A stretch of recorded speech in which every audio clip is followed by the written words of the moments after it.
جو ماہ رمضان شریف پائے اور پانے کے بعد اس میں عبادت کر کے اپنی بخشش نہ کروا لے، اپنی مغفرت نہ کروا لے، تو اس کو اپنی رحمت سے دور فرما دے۔ پتا چلا اللہ کے رسول علیہ الصلوۃ والتسلیم منبر پہ جا رہے ہیں۔ یوں تو ہم جب منبر پہ جاتے ہیں، ایک عام امام منبر پہ جاتا ہے، اس وقت تو دعا کی قبولیت کا وقت ہوتا ہے، مگر امام الانبیاء منبر پہ جا رہے ہیں، آبروئے منبر پہ جا رہے ہیں، آبروئے منبر پہ تشریف لے جا رہے ہیں، اللہ اکبر، جان ایمان منبر پہ تشریف لے جا رہے ہیں۔ ہر منبر کی آبرو جس کے قدم ناز سے وابستہ ہیں، وہ منبر پہ تشریف لے جا رہے ہیں۔ سید الایام ہے، جمعہ دنوں کا سردار ہے، وقتوں کا سردار ہے، اماموں کا سردار ہے، فرشتوں کا سردار ہے، فرشتوں کا سردار دعا کر رہا ہے، اے اللہ جو ماہ رمضان المبارک پائے اور اس میں عبادت کر کے محنت کر کے اپنی بخشش نہ کروا لے، تو اس کو اپنی رحمت سے دور فرما دے۔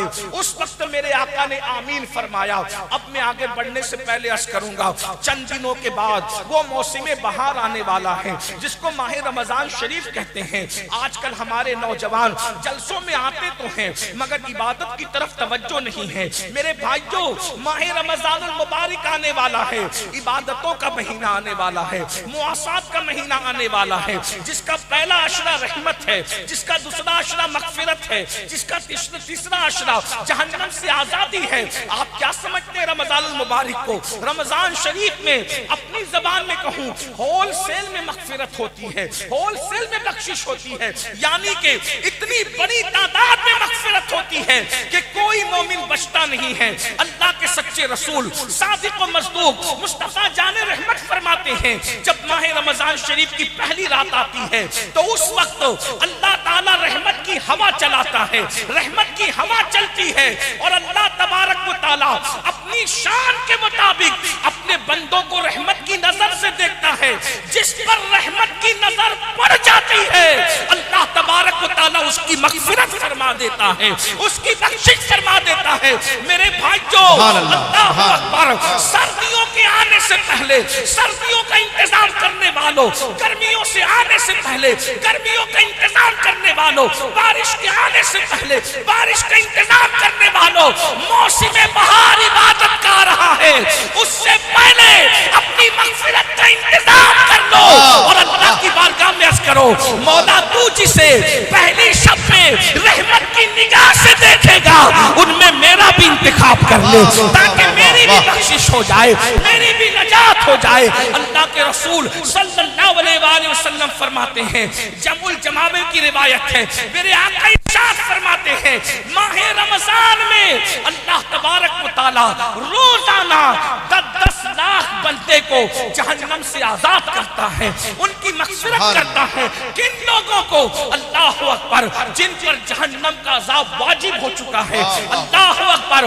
یہ 10 لاکھ لوگ۔ اور پھر فرمایا افطار کے وقت اللہ تبارک و تعالی اپنے 60,000 بندوں کی مغفرت فرماتا ہے، اور جب جمعہ کا دن آتا ہے ہر لمحے میں اللہ تعالیٰ 10 لاکھ بندوں کو جہنم سے آزاد کرتا ہے، اور جب جمعہ کی آخری گھڑی آتی ہے ماہ رمضان شریف کے اندر تو 24 گھنٹے میں جتنوں کو بخشا گیا ہے ان کی تعداد کے برابر اللہ اپنے بندوں کی مغفرت فرماتا ہے۔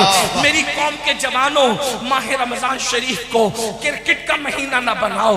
رات بھر لوگ کرکٹ کھیلتے ہیں اور دن بھر سوتے پڑے رہتے ہیں، یہ مغفرت کا مہینہ ہے۔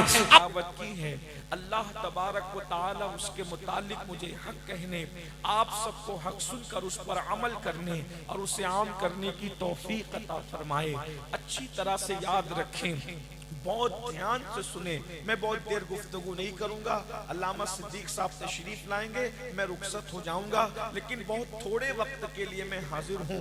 آپ توجہ فرمائیں، دھیان فرمائیں، اللہ تبارک و تعالیٰ نے بے شمار نعمتیں عطا فرمائی ہے اور اس کی کسی نعمت کا جواب نہیں ہے، اس کی ہر نعمت بے مثال ہے۔ اگر آپ دیکھتے ہیں نسیم سحر کو، نسیم سحر یہ وہ عظیم نعمت ہے جو اللہ اکبر انسان انسان کی صحت کے لیے بے پناہ ضروری ہے۔ شفق کا جمال ہو، افق کی سرخی ہو، بادلوں کا سائبان ہو، زمین کا سبزہ زار ہو، اسی طریقے سے باغ ہو، بہار ہو، ہر نعمت بے مثال ہے۔ آنکھیں اس نے عطا کی ہے، کان اس نے عطا کیا ہے، زبان اس نے عطا کیا ہے۔ اللہ رب العزت نے اچھے ذائقے کے لیے جو ہے منہ کے اندر لعاب عطا کیا ہے، اسی طریقے سے چلنے کے لیے پیر عطا کیا ہے، پکڑنے کے لیے ہاتھ عطا کیا ہے۔ ہر نعمت بے مثال ہے، مگر یاد رکھنا سب سے بڑی نعمت کیا ہے؟ اللہ اکبر۔ مصطفیٰ جان رحمت صلی اللہ علیہ وآلہ وسلم کے صدقے میں جو سب سے بڑی نعمت ملے گی اسے مغفرت کہتے ہیں۔ اور یاد رکھنا مغفرت وہ نعمت ہے جو ہر کسی کے نصیب میں نہیں ہے۔ اس وقت تو پوری دنیا کے اندر 250 کروڑ لوگ کلمہ پڑھتے ہیں، یا 200 کروڑ کی تعداد بھی ہو سکتی ہے، مگر کون جنتی ہے اس کا حتمی طور پر کوئی فیصلہ نہیں کر سکتا، کون جہنمی ہے اس کا حتمی طور پر کوئی فیصلہ نہیں کر سکتا۔ ایک بات یاد رکھنا، برا نہیں ماننا، اس میں بہت سے ایسے بھی ہوں گے جو زمین پہ بیٹھے ہیں وہ بخشے جائیں گے، اس میں بہت سے ایسے بھی ہوں گے جو منبر پہ بیٹھے وہ بخشے نہ جائیں، اس لیے کہ بخشش بخشش ہے، مغفرت مغفرت ہے۔ قرآن کہتا ہے فَيَغْفِرُ مَن يَشَاءُ، جس کو چاہیں گے بخشیں گے، اور کہا جاتا ہے وَيُعَذِّبُ مَن يَشَاءُ، جس کو چاہیں گے عذاب دیں گے۔ یاد رکھنا میرے بھائیوں، اگر چاہا جائے گا تو نبی کے بیٹے کو بھی جہنم میں ڈالا جائے گا، اور اگر چاہا جائے گا تو اصحاب کہف کی دہلیز پہ بیٹھنے والے کتے کو بھی جنت عطا کی جائے گی۔ اس لیے یاد رکھو اللہ نے روزی کا اعلان، روزی کا وعدہ سب کے لیے کیا ہے، دوستوں کو بھی روزی دیں گے، دشمن کو بھی دیں گے، اللہ اکبر، باغی کو بھی دیں گے، وفادار کو بھی دیں گے، ابو بکر کو بھی دیں گے، ابو جہل کو بھی دیں گے، فرعون کو بھی دیں گے، موسیٰ کو بھی دیں گے، ابراہیم کو بھی دیں گے، نمرود کو بھی دیں گے، روزی سب کو دی جائے گی۔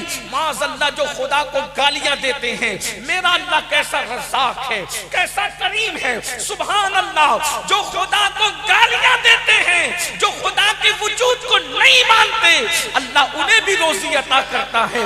میں تو یہاں سوچتا ہوں یا اللہ جب تجھ سے ملاقات ہوگی تو کیسا مزہ آئے گا، جب تو نے محمد الرسول اللہ جیسے کریم کو پیدا کیا ہے، تیرا پیدا کیا ہوا کریم ایسا ہے تو پیدا کرنے والے تیرے کرم کا عالم کیا ہوگا۔ اندازہ تو فرمائے اس کے کرم کا کیا ٹھکانہ ہے، تو کریم ہی جو ٹھہرا تو کرم کے کیا ٹھکانے، تو نوازنے پر آئے تو نوازنے زمانے۔ اللہ کے بندو سنو، روزی سب کو دیتا ہے، ہر ایک کو عطا کرتا ہے، چوٹیوں کو بھی روزی دیتا ہے، سمندر کی تہ میں مچھلیوں کو بھی روزی دیتا ہے، وہ ہر ایک کو روزی عطا کرتا ہے، مگر یہ بھی سن لو جس روزی کا وعدہ سب سے کیا ہے مگر مغفرت کا وعدہ کسی سے نہیں کیا ہے۔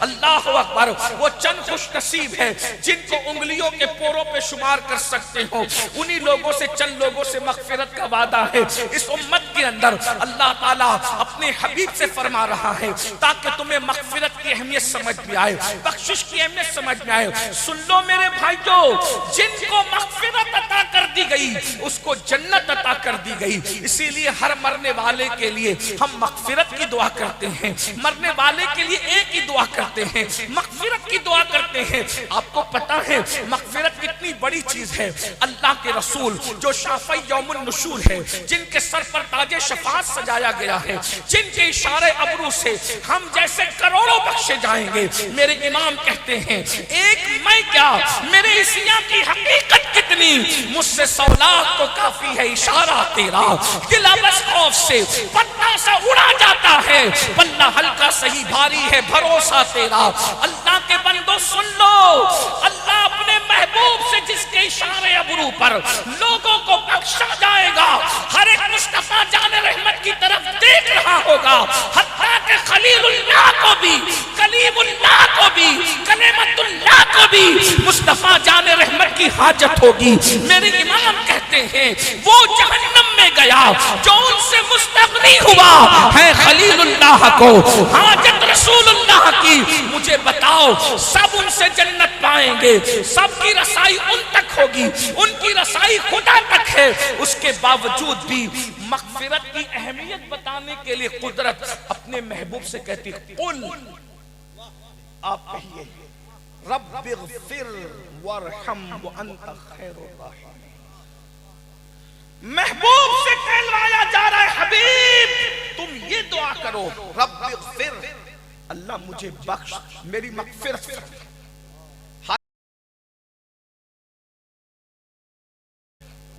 حالانکہ حضور کے ساتھ اللہ نے بخشش کا وعدہ کیا، ان کے صدقے میں ان کے اگلے پچھلے بخشے جائیں گے۔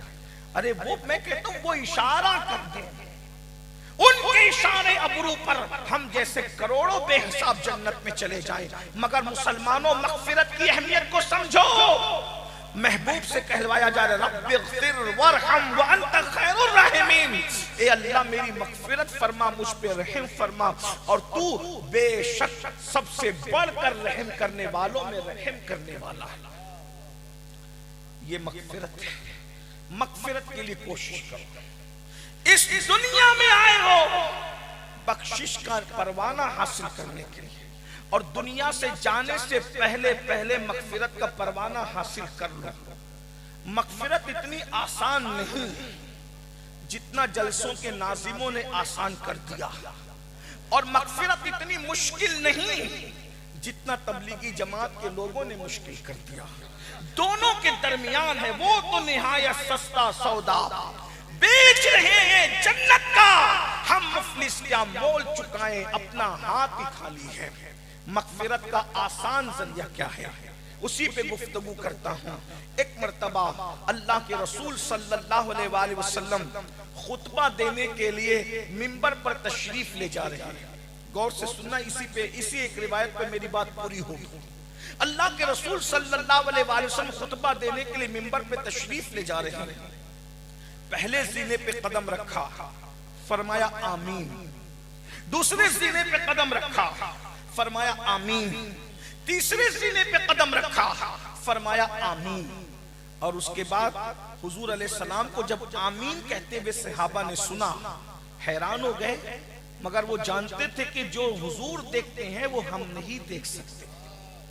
جب اللہ کے رسول صلی اللہ علیہ وآلہ وسلم نے خطبہ مکمل فرمایا تو عرض کی یا رسول اللہ صلی اللہ علیہ وآلہ وسلم، آپ پر ہمارے ماں باپ قربان، حضور یہ بتائیں کہ آپ نے 3 مرتبہ الگ الگ زینے پر آمین کیوں فرمایا؟ تو اللہ کے رسول صلی اللہ علیہ وآلہ وسلم فرماتے ہیں کہ ابھی میرے پاس منبر پر چڑھتے ہوئے سید الملائکہ جبریل امین علیہ الصلوۃ والتسلیم حاضر ہوئے تھے، اور انہوں نے 3 دعائیں کی، تو میں نے تینوں دعاؤں کو جو ہے وہ ان کی دعا پر آمین کہا۔ میں نے جب پہلے زینے پہ قدم رکھا تو دعا کی، دوسرے زینے پہ قدم رکھا تو دعا کی، تیسرے زینے پہ قدم رکھا تو دعا کی۔ اب آئیے میں آپ کے سامنے ترتیب کو ملحوظ نہ رکھتے ہوئے بطور مفہوم جو ہے اس دعا کا خلاصہ پیش کرتا ہوں۔ انہوں نے عرض کی اللہ جو ماہ رمضان شریف پائے اور پانے کے بعد اس میں عبادت کر کے اپنی بخشش نہ کروا لے، اپنی مغفرت نہ کروا لے، تو اس کو اپنی رحمت سے دور فرما دے۔ پتہ چلا اللہ کے رسول علیہ الصلوۃ والتسلیم منبر پہ جا رہے ہیں۔ یوں تو ہم جب منبر پہ جاتے ہیں، ایک عام امام منبر پہ جاتا ہے، اس وقت تو دعا کی قبولیت کا وقت ہوتا ہے، مگر امام الانبیاء منبر پہ جا رہے ہیں، آبروئے منبر پہ جا رہے ہیں، آبروئے منبر پہ تشریف لے جا رہے ہیں، اللہ اکبر، جان ایمان منبر پہ تشریف لے جا رہے ہیں۔ ہر منبر کی آبرو جس کے قدم ناز سے وابستہ ہیں وہ منبر پہ تشریف لے جا رہے ہیں۔ سید الایام ہے، جمعہ دنوں کا سردار ہے، وقتوں کا سردار ہے، اماموں کا سردار ہے، فرشتوں کا سردار ہے، فرشتوں کا سردار دعا کر رہا ہے اے اللہ جو ماہ رمضان المبارک پائے اور اس میں عبادت کر کے محنت کر کے اپنی بخشش نہ کروا لے تو اس کو اپنی رحمت سے دور فرما دے۔ اس وقت میرے آقا نے آمین فرمایا۔ اب میں آگے بڑھنے سے پہلے عرض کروں گا چند دنوں کے بعد وہ موسم بہار آنے والا ہے جس کو ماہ رمضان شریف کہتے ہیں۔ آج کل ہمارے نوجوان جلسوں میں آتے تو ہیں مگر عبادت کی طرف توجہ نہیں ہے۔ میرے بھائیوں، ماہ رمضان المبارک آنے والا ہے، عبادتوں کا مہینہ آنے والا ہے، معاصات کا مہینہ آنے والا ہے، جس کا پہلا عشرہ رحمت ہے، جس کا دوسرا عشرہ مغفرت ہے، جس کا تیسرا عشرہ جہنم سے آزادی ہے۔ آپ کیا سمجھتے ہیں رمضان المبارک کو؟ رمضان شریف میں اپنی زبان میں کہوں ہول سیل میں مغفرت ہوتی ہے، ہول سیل میں بخشش ہوتی ہے، یعنی کہ اتنی بڑی تعداد میں مغفرت ہوتی ہے کہ کوئی مومن بچتا نہیں ہے۔ اللہ کے سچے رسول صادق و مصدوق مصطفیٰ جان رحمت فرماتے ہیں جب ماہ رمضان شریف کی پہلی رات آتی ہے تو اس وقت اللہ تعالی رحمت کی ہوا چلاتا ہے، رحمت کی ہوا چلتی ہے اور اللہ تبارک و تعالی اپنی شان کے مطابق اپنے بندوں کو رحمت کی نظر سے دیکھتا ہے۔ جس پر رحمت کی نظر پڑ جاتی ہے اللہ تبارک و تعالی اس کی مغفرت فرما دیتا ہے، اس کی بخشش فرما دیتا ہے۔ میرے بھائیوں، اللہ اکبر، سردیوں کے آنے سے پہلے سردیوں کا انتظام کرنے والوں، گرمیوں سے آنے سے پہلے گرمیوں کا انتظام کرنے والوں، بارش کے آنے سے پہلے بارش کا انتظام کرنے والوں، موسم بہار عبادت کا آ رہا ہے، اس سے پہلے اپنی مغفرت کا انتظام کر لو اور اللہ کی بارگاہ میں عرض کرو مولا تو جسے پہلی شب میں رحمت کی نگاہ سے دیکھے گا ان میں میرا بھی انتخاب کر لے تاکہ میری بھی بخشش ہو جائے، میری بھی نجات ہو جائے۔ اللہ کے رسول صلی اللہ علیہ وآلہ وسلم فرماتے ہیں، جمع الجماعہ کی روایت ہے، میرے آقا ارشاد فرماتے ہیں ماہ رمضان میں اللہ تبارک و تعالی روزانہ 10 لاکھ بندے کو جہنم سے آزاد کرتا ہے، ان کی مغفرت کرتا ہے۔ کن لوگوں کو؟ اللہ اکبر، جن پر جہنم کا عذاب واجب ہو چکا ہے، اللہ اکبر، یہ 10 لاکھ لوگ۔ اور پھر فرمایا افطار کے وقت اللہ تبارک و تعالی اپنے 60,000 بندوں کی مغفرت فرماتا ہے، اور جب جمعہ کا دن آتا ہے ہر لمحے میں اللہ تعالی 10 لاکھ بندوں کو جہنم سے آزاد کرتا ہے۔ اور جب جمعہ کی آخری گھڑی آتی ہے ماہ رمضان شریف کے اندر تو 24 گھنٹے میں جتنوں کو بخشا گیا ہے ان کی تعداد کے برابر اللہ اپنے بندوں کی مغفرت فرماتا ہے۔ میری قوم کے جوانوں، ماہ رمضان شریف کو کرکٹ کا مہینہ نہ بناؤ۔ رات بھر لوگ کرکٹ کھیلتے ہیں اور دن بھر سوتے پڑے رہتے ہیں، یہ مغفرت کا مہینہ ہے۔ اب تو لوگ جو ہے سیریل دیکھتے ہیں، اب تو لوگ موبائل میں گیم کھیلتے ہیں۔ روزہ رکھو، اللہ کے رسول صلی اللہ علیہ وآلہ وسلم فرماتے ہیں ماہ رمضان کا ایک روزہ اگر کوئی جان بوجھ کے چھوڑ دے پوری زندگی روزہ رکھتا رہے، ماہ رمضان کے ایک روزے کے برابر نہیں ہو سکتا۔ اور فرمایا عام دنوں کے 1000 روزے اس سے افضل ماہ رمضان کا ایک روزہ ہے۔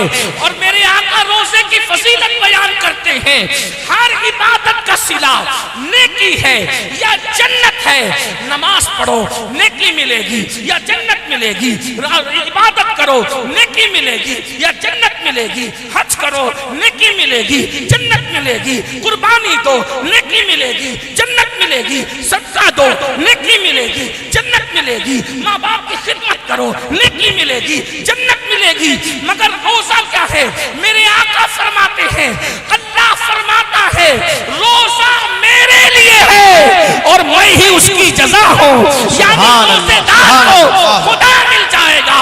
آقا ارشاد فرماتے ہیں روزے دار کو 2 خوشیاں نصیب ہوتی ہیں، ایک افطار کے وقت ہوتی ہے اور دوسرا لقائے رحمان کے وقت ہوتی ہے، یعنی روزے داروں کو اللہ کے دیدار کا شربت پلایا جائے گا۔ افطار کے وقت تو تم ٹھنڈے ٹھنڈے شربت پیتے ہو، مگر رب رحمان کے دیدار کا جب شربت پلایا جائے گا اس وقت کیسے مزے آئیں گے۔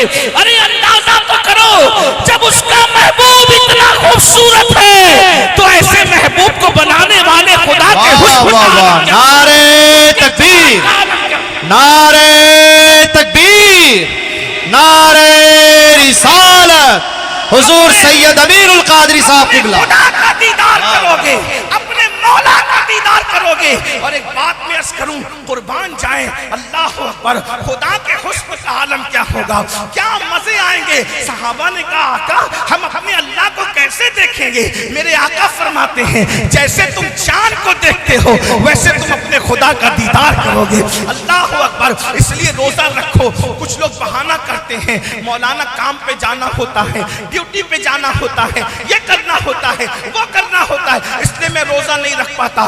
بہانہ نہ کرو، روزہ رکھ کر کے دیکھو۔ ایک بات میں آپ کو بتاؤں، میرے آقا فرماتے ہیں روزہ رکھو اور صحت مند ہو جاؤ۔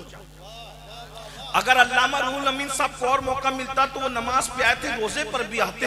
آج کل لوگ بہانہ کرتے ہیں کہ میں آپ کو بتاؤں، آج پوری دنیا کے حکیم اور ڈاکٹر صحت کے لیے فاسٹنگ پر زور دے رہے ہیں۔ فاسٹنگ کرو، بیماریوں سے بچنا ہے تو یہ لوگ آج فاسٹنگ کی بات کر رہے ہیں۔ اللہ کے رسول صلی اللہ علیہ وآلہ وسلم نے 1450 سال پہلے فرمایا روزہ رکھو صحت مند ہو جاؤ۔ آج ہم لوگ جو ہیں کھا کر مریض ہیں اور ہمارے اسلاف بھوکے رہ کر صحت مند تھے۔ بے شک بے شک۔ آج 60-70 سال کی عمر میں لوگ قبرستان میں چلے جاتے ہیں، مر جاتے ہیں کھا کھا کر، اور ہمارے اسلاف روزے سے رہتے تھے اور 90 سال تک 100 سال تک ان کی عمریں کتنی لمبی لمبی ہوتی تھی۔ سرکار بدیع الدین زندہ شاہ مدار کی عمر کے بارے میں دیکھیے، سینکڑوں سال کی عمر ہوئی۔ شاہ منور الہ آبادی کی عمر سینکڑوں سال کی ہوئی۔ اسی طریقے سے ہمارے اسلاف عمر دراز ہوتے تھے۔ اگر عمر میں درازی چاہتے ہو تو روزوں کو لازم پکڑو۔ اور میں تو آپ کو ایک مشورہ دیتا ہوں، صحت مند رہنا ہے تو رمضان شریف کے روزوں کے علاوہ مہینے کے 3 روزے بھی اپنے اوپر لازم کرو۔ ایام 20 کے روزے، 13، 14 اور 15 چاند کی تاریخ کے روزے، اللہ کے رسول اس کو سفر میں بھی ترک نہیں کرتے تھے۔ آپ یہ روزوں کو لازم کر کے دیکھیں، اس کی برکت آپ کو ملے گی۔ اللہ کے رسول صلی اللہ علیہ وآلہ وسلم فرماتے ہیں ایام 20 کے روزے رکھنے والوں کے چہرے قیامت کے دن ایسے چمکیں گے جیسے 14ویں رات کا چاند چمکتا ہے۔ میرے بھائیوں، رمضان شریف آ رہا ہے، رمضان شریف کا فائدہ اٹھا لو۔ اور آپ کو پتا ہے اللہ تعالیٰ، ابھی آپ نے علماء سے سنا ہوگا شب برات میں اللہ کہتا ہے مجھ سے روزی مانگو، مجھ سے دعائیں کر لو، مجھ سے مغفرت۔ یہ شب برات ایک شب برات نہیں، اللہ کے رسول علیہ السلام فرماتے رمضان شریف کی ہر رات میں غروب آفتاب سے لے کر طلوع صبح صادق تک اللہ اپنے بندوں پر خاص تجلی کرتا ہے۔ وہ آسمان دنیا پر نزول اجلال کرتا ہے جیسا کہ اس کی شان ہے، وہ آنے جانے سے پاک ہے، وہ خاص تجلی فرماتا ہے رمضان شریف کی ہر رات میں، اور وہ کہتا ہے میرے بندو مجھ سے مغفرت مانگ لو میں تمہیں مغفرت عطا کروں، مجھ سے روزی مانگ لو میں تمہیں روزی عطا کروں، مجھ سے رزق مانگ لو میں تمہیں رزق عطا کروں، مجھ سے اولاد مانگ لو میں تمہیں اولاد عطا کروں، مجھ سے دعائیں مانگ لو تاکہ میں تمہاری دعائیں قبول کر لوں۔ او سال بھر پریشان رہنے والوں، کبھی تعویذ کے چکر میں، کبھی وظیفوں کے چکر میں، کبھی اس کا در کبھی اس کا در کبھی اس کا در، اے میری قوم کے جوانوں، اگر اپنی پھوٹی تقدیر سنوارنا ہے، اگر اپنی بگڑی تقدیر سنوارنا ہے، اپنا سویا ہوا مقدر سنوارنا ہے، اللہ کے رسول کے ذریعے اعلان کرایا جا رہا ہے میرے بندوں مجھ سے دعا کر لو میں تمہاری دعا کو قبول کروں گا۔ ارے ذرا گڑ گڑا کر کے دیکھ لو، روزی رمضان شریف میں مانگ کر دیکھ لو، سال بھر تک کشادگی نہ ہو تو پھر ہمارا دامن پکڑنا، کیونکہ ہمیں اپنے نبی کی زبان پر یقین ہے۔ اللہ اکبر۔ لیکن افسوس کی بات یہ ہے رمضان شریف کی راتوں میں جاگتے ہو تو ہو لیکن عبادت نہیں کرتے، گڑ گڑاتے نہیں، بلکہ آج کل تو ایسا ہو گیا افطار اور سحری کے موقع پر رمضان کے پروگرام کے نام پر پڑوسی ملکوں نے اتنی باتیں پھیلائی ہے کہ جو عین دعا اور عبادت کا وقت ہوتا ہے لوگ ٹی وی کا منہ پکڑ کے بیٹھ جاتے ہیں۔ بتائیے، میں مذہبی پروگرام دیکھنے کا مخالف نہیں ہوں، لیکن جو عبادت کا وقت ہے تم ٹی وی کا منہ پکڑ کے بیٹھتے ہو، موبائل کا منہ پکڑ کے بیٹھتے ہو۔ ارے افطار اور سحری کے وقت جب روزے دار دعا کرتے ہیں تو اللہ کے 70,000 فرشتے تمہاری دعاؤں پر آمین کہنے کے لیے اترتے ہیں۔ تم کتنے مقدس ہو جاتے ہو جب روزہ رکھتے ہو۔ آؤ نا اپنے خدا کے قریب ہو جائیں، آؤ مغفرت کا پروانہ حاصل کریں۔ اپنی گفتگو کو سمیٹتے ہوئے پھر میرے آقا فرماتے ہیں دوسرے زینے پر جب میں نے قدم رکھا تو جبریل نے دعا کی، اے اللہ تیرے محبوب کا جب نام لیا جائے کسی محفل میں اور اس وقت جو تیرے حبیب پہ درود نہ پڑھے تو اس کو بھی اپنی رحمت سے دور کر دے، وہ بھی تیری رحمت سے محروم ہو جائے۔ آج محفلوں میں بار بار تقریروں میں نام لیا جاتا ہے، توجہ کرنا، میں تو دیکھتا ہوں کہ بعض دیندار لوگ بھی حضور کا نام لیے جانے پر درود نہیں پڑھتے، جب کہ کوئی حضور کہے تو آپ کو صلی اللہ علیہ وآلہ وسلم کہنا چاہیے، بار بار کہو، ہر بار کہو حضور علیہ السلام۔ کوئی سرکار حضور کی طرف نسبت کر کے کہے تم کہو صلی اللہ علیہ وآلہ وسلم، حضور کہے تم کہو صلی اللہ علیہ وآلہ وسلم۔ شرماؤ مت، اس لیے کہ درود وہ عمل ہے، ہر عمل کے مردود ہونے کا خطرہ ہے، مگر درود کبھی مردود نہیں ہے، درود ہمیشہ مقبول ہے۔ بزرگوں نے فرمایا جس عبادت کے راستے جاؤ گے خطرہ ہے کہ رد کر دیا جائے، مگر درود کے دروازوں سے جاؤ گے تو اللہ تعالیٰ تمہیں قبولیت کا شرف عطا کر دے گا۔ اس لیے درود کو لازم پکڑو۔ اور محفلوں میں تو نعرہ لگانے میں سب کی آواز نکلتی ہے، لیکن درود پڑھنے میں آواز نہیں نکلتی۔ درود کو کیا سمجھا؟ اللہ کے رسول علیہ السلام فرماتے ہیں جو مجھ پر درود پڑھنا بھول گیا وہ جنت کا راستہ بھول گیا۔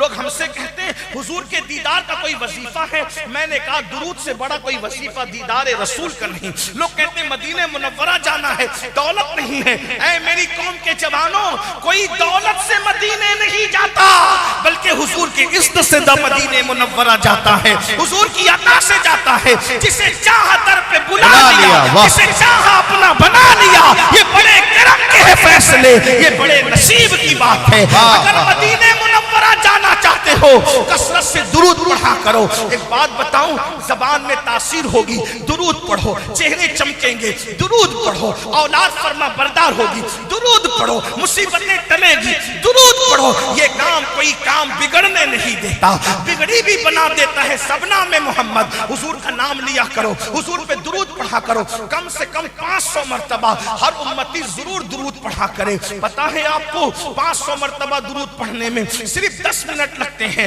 صلی اللہ علیہ وآلہ وسلم، یہ مختصر سا درود شریف ہے، 10 منٹ میں ہو جاتا ہے۔ اور اگر 1000 بار درود پڑھو گے نا تو میرے آقا فرماتے ہیں 1000 مرتبہ درود پڑھنے والا اس سے پہلے اس کو موت نہیں آئے گی جب تک کہ وہ میرا دیدار نہ کر لے، جب تک کہ جنت میں اس کا ٹھکانہ اس کو بتانا دیا جائے۔ میرے بھائیوں، کیوں کسی کی غیبت کرتے ہو؟ کیوں کسی کی چگلی کرتے ہو؟ کیوں کسی کا ذکر کرتے ہو؟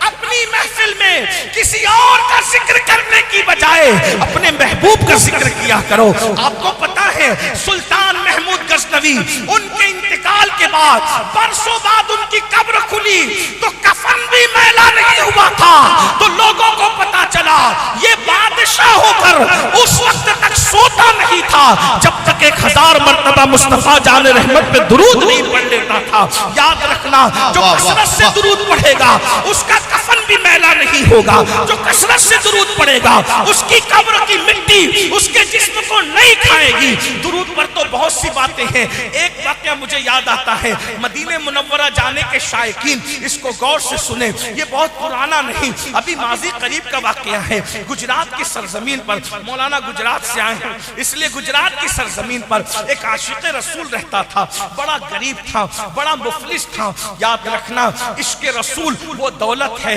جو صرف مالداروں کو نہیں ملتی بلکہ غریبوں کو بھی ملا کرتی ہے۔ عشق رسول وہ دولت ہے جو صرف خوبصورتوں کو نہیں ملا کرتی، کم خوبصورت لوگوں کو بھی مل جایا کرتی ہے۔ عشق رسول وہ دولت ہے جو صرف پڑھے لکھے لوگوں کو نہیں ملتی، ان پڑھ لوگوں کو بھی مل جایا کرتی ہے۔ ایک بات اور عرض کر دوں، عشق رسول صرف متقی لوگوں کو ملا نہیں کرتی بلکہ عشق رسول وہ دولت ہے کبھی کم متقی لوگوں کو بھی مل جاتی ہے۔ اور یاد رکھنا، جسے عشق مصطفیٰ مل گیا اسے خیر کثیر مل گیا۔ عشق سے بڑی دنیا کی کوئی دولت ہے ہی نہیں، بلکہ یہ سن لیں جو عاشق رسول بن جاتا ہے وہ فرشتوں کے آگے نکل جاتا ہے، جہاں فرشتوں کی حد پرواز ختم ہو جاتی ہے کبھی کبھی عاشق اس کے آگے نکل جاتا ہے۔ یہ تو اپنا اپنا ہے حوصلہ، یہ تو اپنی اپنی اڑان ہے، کوئی تھک کے رہ گیا بام تک، کوئی کشا سے گزر گیا۔ حضور پہ درود پڑھا کرو۔ وہ سنگ تراش تھا، سنگ تراش سمجھتے ہو یعنی پتھر تراشنے والا۔ درود شریف کی کتاب ہے جس کا نام دلائل الخیرات ہے، اس کو پوری دلائل الخیرات زبانی یاد تھی۔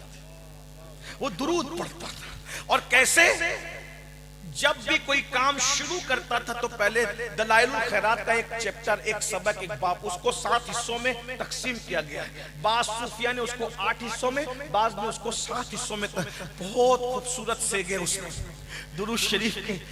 اللہ والے اکثر اس کو ورد میں رکھتے ہیں۔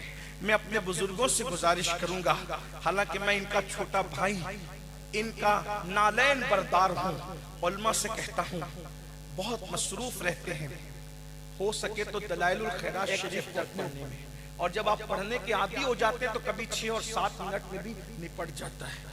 درود شریف کی کتاب دلائل الخیرات کو اپنے وظیفے، اس کتاب کو پڑھنے والے ولی بنتے ہیں۔ بہت بڑی چیز ہے یہ، بہت بڑی چیز۔ میرے بھائی، جس درود کو پڑھنے سے شہد کی مکھیاں کڑوے کسیلے پھولوں کو شہد میں تبدیل کر دیں گے، اس درود کی برکت سے ہمارا کون سا مسئلہ حل نہیں ہو سکتا۔ حضور سے اپنے رشتے کو مضبوط کرنا ہے تو درود پڑھو، درود درود درود۔ بلکہ شیخ محقق عبدالحق محدث دہلوی کہتے ہیں درود کے رنگ میں اتنا رنگ جاؤ کہ سوتے رہو تو بھی تمہارا دل درود پڑھتا رہے۔ درود کے فضائل کبھی ختم نہیں ہو سکتے۔ بے شک بے شک۔ درود پھر درود ہے، درود صرف درود ہے۔ ایک بار درود کی طرف آ کر کے دیکھو، درود شریف پڑھ کر دیکھو تو وہ سنگ تراش تھا، پتھر تراشنے سے پہلے روزانہ ہر ایک چیپٹر، دوسرا پتھر تراشنا، دوسرا چیپٹر پڑھا، دوسرا باب پڑھا، تیسرا پتھر تراش، وہ پڑھتا رہتا تھا، پتھر تراشتا رہتا ہے۔ اور اس کو جب درود پڑھتا ہے نا تو آدمی حضور یاد آتا ہے، اور جب حضور یاد آتے ہیں، حضور کب یاد آتے ہیں؟ میں اکثر کہتا ہوں پہلے وہ ہمیں یاد کرتے ہیں پھر وہ ہمیں یاد آتے ہیں۔ سلی گڑی والوں، وہ تو ہمیں ہمیشہ یاد ہی کرتے ہیں، یہ تو اور بات ہے کہ ہم انہیں بھول گئے۔ جو نہ بھولا ہم فقیروں کو رضا، یاد اس کی اپنی عادت کیجیے، حضور کو یاد کرتے رہو، پھر دیکھو نصیبہ کیسے چمکتا ہے۔ کیا ہوا؟ رو رہا ہے، حضور کی یاد میں رو رہا، اور حضور کے عشق میں رونے سے بڑی بھی کوئی عبادت نہیں ہے۔ بہرحال روتے روتے آنکھ لگی تو کیا دیکھا؟ ایک تخت بچھا ہے، اللہ کے رسول اس کے خواب میں تشریف لائے اور اس سے کہتے ہیں اے نوجوان، میرے گنبد کا کنگرہ ٹوٹ گیا ہے، تم آؤ اور آ کر اس کو تعمیر کرو۔ یہ دیوانہ جیسے یہ حضور کی طرف سے دعوت سنتا ہے خواب میں، آنکھ کھل جاتی ہے اور پورا گھر خوشبو سے معطر تھا۔ دیوانے نے آؤ دیکھا نہ تاؤ دیکھا، جھولا اٹھایا، اٹھا کر کندھے پہ ڈالا، بندرگاہ کی طرف چل پڑا۔ نہ ٹکٹ ہے نہ پیسے ہیں، اس زمانے میں ویزا اور پاسپورٹ کا سسٹم نہیں تھا۔ اللہ اکبر، وہ نکلا تو کیا دیکھا؟ ایک جہاز ہے جو جدہ کی طرف جا رہا ہے، مگر ملاح کے لاکھ کوشش کرنے پر وہ جہاز آگے بڑھنے کو تیار نہیں ہے۔ اللہ اللہ، اندازہ تو فرمائے، میرے نبی کے اختیار پھر اختیار ہے۔ ارے جو ہواؤں کو روک دے، جو چاند کے ٹکڑے کر دے، سو سورج کو پلٹا دے، اس کے لیے جہاز کو روکنا کون سی بڑی بات ہے؟ اللہ اللہ، میرے نبی کے اختیار کا عالم تو یہ ہے، جہاں میں ان کی چلتی ہے وہ دم میں کیا سے کیا کر دے، جہاں میں ان کی چلتی ہے وہ دم میں کیا سے کیا کر دے، زمین کو آسماں کر دے، سریا کو سرا کر دے، زمین کو آسماں کر دے، سریا کو سرا کر دے۔ اللہ اللہ، جہاز رکا ہے، کوششیں ہو رہی ہے، جہاز آگے بڑھنے کو تیار نہیں۔ اللہ اکبر، اس دیوانے کو بوجھل قدموں سے لوگوں نے جہاز کی طرف آتا دیکھا۔ ملاح نے کہا کہ کوئی نورانی صورت والا ایک اللہ کا فقیر معلوم ہوتا ہے، اسی لیے شاید جہاز نہیں چل رہا ہے۔ اس سے پوچھا کدھر کا ارادہ ہے؟ اس نے کہا مدینے جانا ہے۔ جہاز جدہ جا رہا تھا، اس نے کہا مدینے جانا ہے۔ عاشقوں کی طبیعت یہی ہے، کعبے کا نام تک نہ لیا، طیبہ ہی کہا۔ جس نے کہا تھا مجھ سے کہ نہضت کدھر کی ہے، اس کے طفیل حج بھی خدا نے کرا دیے، اصل مراد حاضری اس پاک در کی ہے۔ مدینے جانا ہے، مدینے جانا ہے، آؤ بیٹھو۔ جیسے ہی جہاز کے اندر اس عاشق کو بٹھایا، تھوڑی سی حرکت پر جہاز چلنے لگا۔ اب ذرا توجہ کرنا، عاشق سر جھکا کر بیٹھا ہے، دن تیزی کے ساتھ گزرتے نہیں ہیں، اس لیے کہ ہجر کے لمحات بہت جلدی نہیں گزرا کرتے، وصل کے لمحات بہت تیزی سے گزرتے ہیں۔ آپ جانتے ہیں ہم جیسے گرے پڑے لوگ مدینہ منورہ جاتے ہیں تو دل چاہتا ہے کہ اڑ کر کے چلے جائیں۔ وہ تو بہت بڑا عاشق تھا، وہ تو سچا عاشق رسول تھا، اس کے لیے بہت بار ہو رہا تھا۔ بہرحال جدہ کے قریب جب جہاز پہنچا، اس کو خیال آیا سب کو اس کے معلم لینے آئیں گے، میرا تو کوئی معلم ہی نہیں ہے، مجھے کون لینے آئے گا؟ لیکن جیسے ہی جہاز سے اتر رہے تھے، حیرت ہوئی کہ مدینہ منورہ کے گورنر، مدینہ منورہ کے خلیفہ وہاں پر موجود ہیں، اور ہر آنے والے سے پوچھتے ہیں گجرات سے سنگ تراش تم ہو، گجرات کے سنگ تراش تم ہو، گجرات کے سب لوگ بڑھتے جاتے ہیں۔ آخر یہ جھولا لے کر پھٹے پرانے کپڑے پر اللہ اکبر، اللہ کا فقیر عاشق رسول درود پڑھتے نکلا تو کہا تم سنگ تراش ہو، گجرات سے آنے والوں؟ ہاں میں ہی ہوں، لیکن تمہیں کیسے پتا کہ میں سنگ تراش گجرات سے آنے والا ہوں؟ اللہ اکبر، اور تم کون ہو؟ انہوں نے کہا میں شریف مدینہ ہوں، مدینہ منورہ کا گورنر ہوں۔ مدینہ کا گورنر میرے لیے پوچھ رہا ہے؟ آخر تمہیں پتا کیسے چلا کہ میں گجرات کا سنگ تراش ہوں؟ کہا سنو، خواب میں مصطفیٰ جان رحمت تشریف لائے تھے اور میرے آقا نے فرمایا شریف مدینہ اگر مجھے اپنا مہمان بنانا چاہتے ہو تو میرا ایک عاشق سنگ تراش گجرات سے آ رہا ہے، اس کی خدمت کرنا گویا تم نے میری نعرہ تکبیر، مہمان بنانا، مجھے اپنا مہمان بنا لیا۔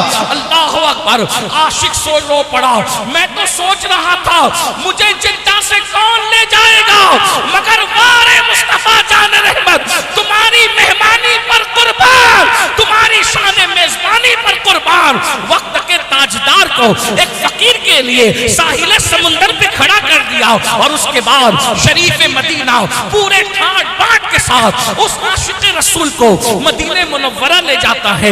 یہ کھا لے، یہ کر لے، وہ کر لے، کچھ نہیں، میں جس کام کے لیے آیا ہوں اسی کام سے مجھے جانا ہے۔ کیا کام سے آئے ہو؟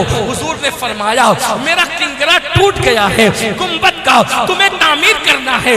ارے کروڑوں امتیوں میں کنگرے کی تعمیر کے لیے نگاہ کس پہ پڑ رہی ہے؟ درود پڑھنے والے عاشق پہ پڑ رہی ہے، حضور کے ڈنکے بجانے والے عاشق پہ پڑ رہی ہے۔ اللہ اکبر، وہ پھر عاشق رسول غسل کرتا ہے، اپنے پھٹے پرانے کپڑے پہنتا ہے اور ساز و سامان لے کر گنبد کی طرف چڑھتا ہے۔ ہائے ہائے، ہزاروں اقطاب و ابدال نگاہوں سے جس گنبد کو بوسہ دیتے ہیں، اس گنبد پہ چڑھنے کا شرف جسے نصیب ہو رہا ہے وہ گجرات کا ایک معمولی سا سنگ تراش ہے۔ اندازہ تو فرمائے، کمر میں رسی باندھ کر وہ چڑھا، اس کے بعد اس نے گنبد کا کنگرا تعمیر کیا۔ سب انتظار میں کھڑے تھے، چلو آئیں گے تو خدمت کریں گے، آئیں گے تو میزبانی کریں گے، آئیں گے تو مہمان نوازی کریں گے۔ لیکن جب کنگرا تعمیر ہوا وہ گنبد پہ لپٹ گیا، اس کی گردن ڈھلک گئی، لوگ انتظار کر رہے تھے آؤ تو خدمت کریں، آؤ تو خدمت کریں۔ جب دیر تک کوئی آواز نہ آئی تو خادموں کو اوپر چڑھایا گیا تو لوگوں نے بتایا اس کی تو روح قفس انصری سے پرواز کر چکی ہے۔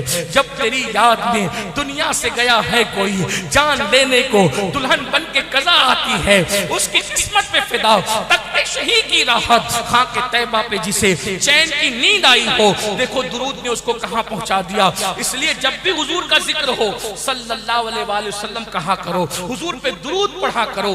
واجب کتنی مرتبہ ہے، فرض کتنی مرتبہ ہے، میں اس میں نہیں الجھانا چاہتا، میں تو کہتا ہوں ہم عشق کے بندے ہیں۔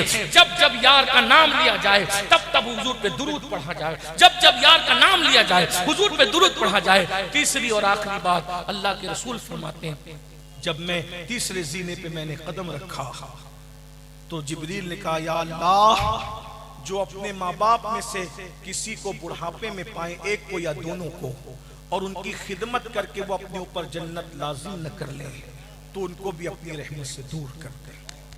حضور فرماتے میں نے اس پہ بھی آمین کہا۔ آج ماں باپ مسئلہ کشمیر بنے ہوئے ماں باپ کی طرف توجہ نہیں ہے، ماں باپ کی اہمیت بھی نہیں ہے، ماں باپ سے تعلق بھی قلبی نہیں ہے، بلکہ حالات یہ ہیں اگر پکنک پر جانا ہو، پارٹی میں جانا ہو، دوستوں کے ساتھ کھیل کود کے لیے جانا ہو، کافی پی رہے ہیں، چائے پی رہے ہیں، کھانا کھا رہے ہیں، تو ہر دوست تو اپنی جیب سے پیسے نکالتا ہے یا کارڈ نکالتا ہے، میں بل دوں گا، میں بل دوں گا، میں بل دوں گا۔ اور جب ماں باپ دواخانے میں اور ہاسپٹل میں ایڈمٹ ہوتے ہیں تو چاروں بھائی آپس میں لڑتے ہیں، پانچوں بھائی آپس میں لڑتے ہیں، تو بل دے گا، تیری ماں نہیں ہے، تو بل دے گا، تیرا باپ نہیں ہے۔ آپ سے پوچھتا ہوں، جو ماں باپ جنت کی تمہارے لیے، آج ان ماں باپ سے تم دور ہو۔ جنت کو جنگلوں میں جلسوں میں تلاش کرنے والوں، جنت نہ جنگلوں میں ملے گی نہ جلسوں میں ملے گی، جنت تو تمہارے گھر میں تمہارے ماں باپ کی شکل میں موجود ہے۔ واہ واہ، میں چند دنوں پہلے سوراشٹر گجرات کے علاقے میں گیا تھا، وہاں کے لوگ سیدوں سے بہت پیار کرتے ہیں، وہ بالکل بارڈر کا جو علاقہ ہے، باڑمیر وغیرہ کا علاقہ، کئی فٹ دور جوتے اور چپل اتار کر پھر سیدوں سے ملنے آتے ہیں اور بغیر نظر کے کوئی نہیں ملتا۔ میں خوش ہوا، لیکن میں نے ان سے کہا جتنے جوتے چپل اتار کر کے تم ہم سے مصافحہ کر رہے ہو، ہاتھ چوم رہے ہو، پیر چوم رہے ہو، میں دعا دیتا ہوں اللہ تمہاری نسلوں کو آباد رکھے، لیکن جو رویہ ہمارے ساتھ ہے، کیا یہی رویہ تمہارا تمہارے ماں باپ کے ساتھ بھی ہے؟ واہ واہ واہ واہ۔ ابھی علامہ روح الامین صاحب تشریف لائے، علامہ نذیر صاحب، یہ سید مفتی سید احمد کبیر صاحب اور بھی علماء ہیں، ہم بھی آئے، مولانا صدیق صاحب، علامہ صدیق صاحب بھی۔ آپ کی سب کی تمنا یہ ہے ایک بار مصافحہ، جی ایک بار مصافحہ، ہاتھ چومنا ہے۔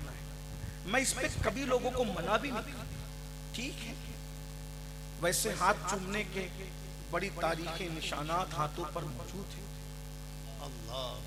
مجھے اس پہ غصہ بھی نہیں، اور میں تو کہتا ہوں بزرگوں کے ہاتھ چومنے کا موقع ملے تو چوم لو، کیونکہ امام حسن بصری کے ایک بادشاہ نے ہاتھ چومے تھے، اللہ نے صرف ہاتھ چومنے پہ اس کو جنت دی۔ اللہ سبحان۔ لیکن میں یہاں آپ سے سلیگوڑی والوں اور اپنے نوجوانوں سے، اپنی مائیں اور بہنوں سے پوچھتا ہوں کہ آپ سیدوں کے ہاتھ چومنے کے لیے، علماء کے ہاتھ چومنے کے لیے ایک دوسرے پہ گر پڑتے ہو، مگر یہاں جتنے علماء بیٹھے، اگر میں غلطی کروں تو یہ میری اصلاح کریں گے، صحیح کہوں تو میری تائید کریں گے۔ آپ کوئی بھی سید صاحب، یہ بات تو میں کہہ سکتا ہوں، کوئی اور کہے گا تو اس کو غلط رنگ دیں، کوئی بھی سید، اتنا ہی بڑا سید اگر آپ کے لیے دعا کرے، سید کی دعا قبول ہوتی، لیکن اللہ بے نیاز ہے، اگر چاہے تو وہ تمہارے حق میں سید کی ہوئی دعا بھی رد کر سکتا ہے۔ اللہ اکبر، اللہ قبول ہوتی، لیکن وہ رد کر، وہ بھی نہیں، اس کو قبول کرنا اس پہ لازم نہیں ہے، بے شک اللہ پر کچھ لازم نہیں ہے، بے نیاز ہے، ہم سب اس کے بندے ہیں۔ وہ اگر ساری زندگی کی عبادت کو رد کر دے تو بھی کوئی اس سے پوچھ نہیں سکتا کہ کیوں رد کیا، کتنا بھی بڑا ولی۔ میں یہ بات علماء کی موجودگی میں، مفتیوں کی موجودگی، مفتیان کرام کی موجودگی میں کہہ رہا ہوں، پھر یہ کہہ رہا ہوں ان کو حق ہے میری اصلاح کرنے، کتنا بھی بڑا ولی اگر دعا کرے، اللہ بے نیاز ہے، ولیوں کی دعا وہ قبول کرتا ہے، لیکن اگر چاہے تو وہ ولی کی دعا جو آپ کے حق میں ہو رہی وہ رد بھی کر سکتا ہے، وہ کر سکتا ہے، پوسیبل ہے، ممکن ہے، کیونکہ وہ بے نیاز ہے، وہ بے نیاز ہے۔ میرے بھائی، جب اس نے کسی ہزاروں سال عبادت کرنے والوں کی عبادت کو رد ہی نہیں کیا بلکہ اس کے گلے میں لعنت کا توق ڈال دیا، بلام و باور کا انجام کیا ہوا؟ میرے بھائی غور کرو، سوچو، اپنے ماں باپ کو ستانے والوں، ماں باپ کو تکلیف پہنچانے والوں، ماں باپ کا دل دکھانے والوں، ماں باپ کو اذیت دینے والوں، کسی کی بھی دعا، بڑے سے بڑے بزرگ، بڑے سے بڑے سید، بڑے سے بڑے پیر کی دعا اللہ قبول ہی کرتا ہے، لیکن اگر چاہے تو رد کر دے۔ لیکن اللہ کے سچے رسول نے فرمایا جب تمہارے ماں باپ تمہارے لیے دعا کرتے ہیں تو اللہ ماں باپ کی دعا کو اولاد کے حق میں کبھی رد نہیں کرتا، کبھی رد نہیں کرتا۔ یہ مولانا ذیشان جیسے ناظم حضرات جب ہم لوگ اسٹیج پر آتے کہتے ہیں ان کے چہرے کو دیکھو تو عبادت کا ثواب، عبادت۔ میں کہتا ہوں اگر جو گمان کیا ہے واقعی ہم ویسے نیک ہیں تو عبادت کا ثواب ملے گا، ورنہ منبر پر سر جھکا کر مکاری کر رہے ہیں اور کمرے میں جا کے گڑبڑ کر رہے ہیں تو کیا عبادت کا ثواب ملے گا؟ نمازوں میں سوتے پڑے تو کیا عبادت کا ثواب ملے گا؟ جنتیوں کو دیکھ کر عبادت کا ثواب ملتا ہے، جہنمی اور بے عمل لوگوں کو دیکھ کر کے عبادت کا ثواب تو نہیں ملتا ہے۔ یہ بات تو ہے نا، توجہ کرنا، بہت دھیان سے سننا۔ کوئی کتنا بھی میک اپ کر کے آئے منبر پہ، آپ اس کو دیکھ کر کے اگر چلے وہ واقعی نیک بھی ہے تو ثواب جو ملے گا وہ اتنا ہی ملے گا، جتنا ملے گا ملنا اتنا ملے گا۔ لیکن وہ ماں باپ جن کے سیدھے سادے چہرے جس پہ جھریاں پڑی ہے، کوئی میک اپ نہیں، کوئی صابن نہیں، کوئی فیس واش نہیں، لیکن اور پھر یہاں عبادت کا ثواب تقوی کی بنیاد پہ ہے۔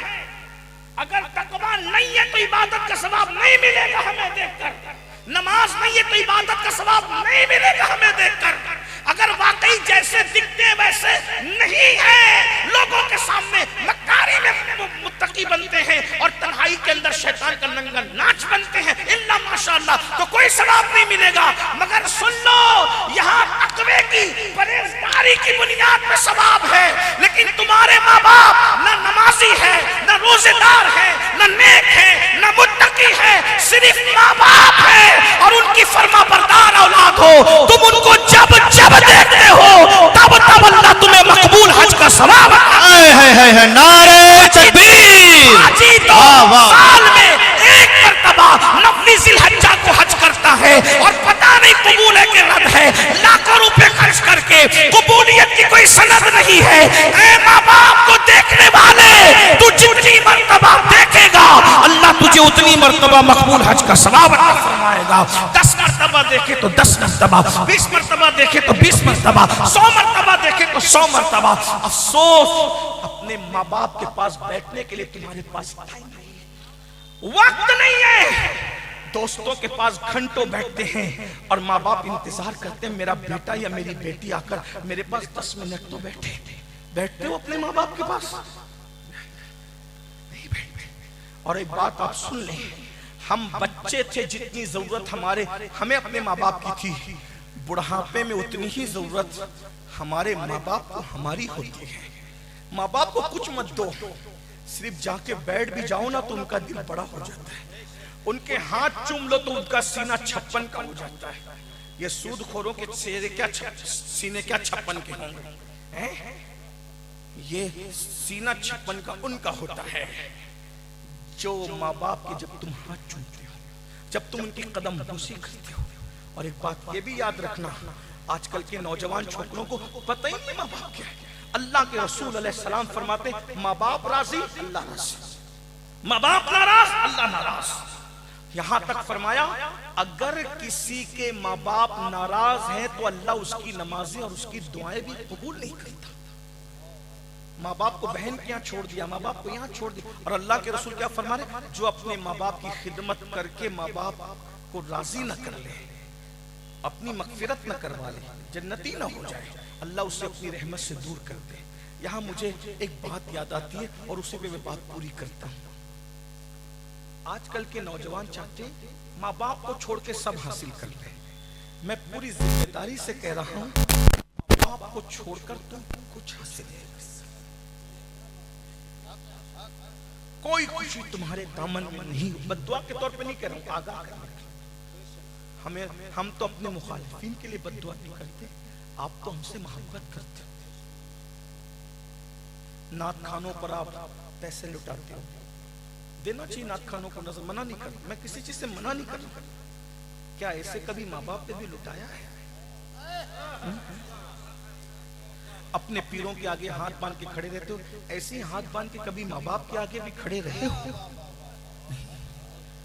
اپنے مرشدوں کے جوتے سیدھی کرنے کے لیے جھگڑتے ہو، کبھی اپنے ماں باپ کے بھی جوتے ایسے ہی سیدھی کرتے ہو؟ یہ بات میں آپ سے کہہ دوں، تمہارا سب سے بڑا مرشد تمہارے ماں باپ ہے۔ اگر تم نے ماں باپ کو چھوڑ دیا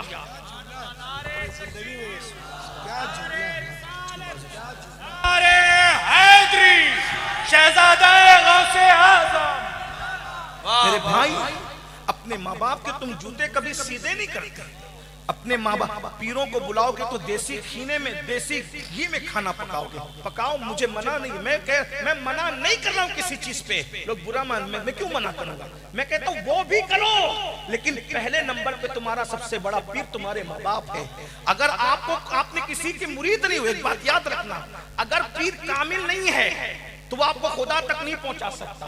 لیکن ماں باپ کامل نہ بھی ہو, نہ متقی ہے نہ پرہیزگار ہے, اگر وہ دعا کر دیں, پیر کے خدا تک پہنچانے کے لیے کامل ہونا ضروری ہے.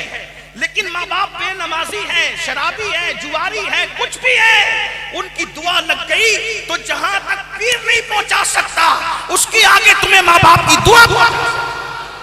میں اپنی پوری گفتگو کا ذمہ دار اکیلا ہوں, میں اپنی پوری ذمہ داری سے عرض کر رہا ہوں. یاد رکھنا, ماں باپ کو گھر کا کچرا سمجھنے والوں, آج ماں باپ مسجد کے سینے پہ بیٹھ کر بھیک مانگ رہے ہیں. آج ماں باپ سڑکوں پر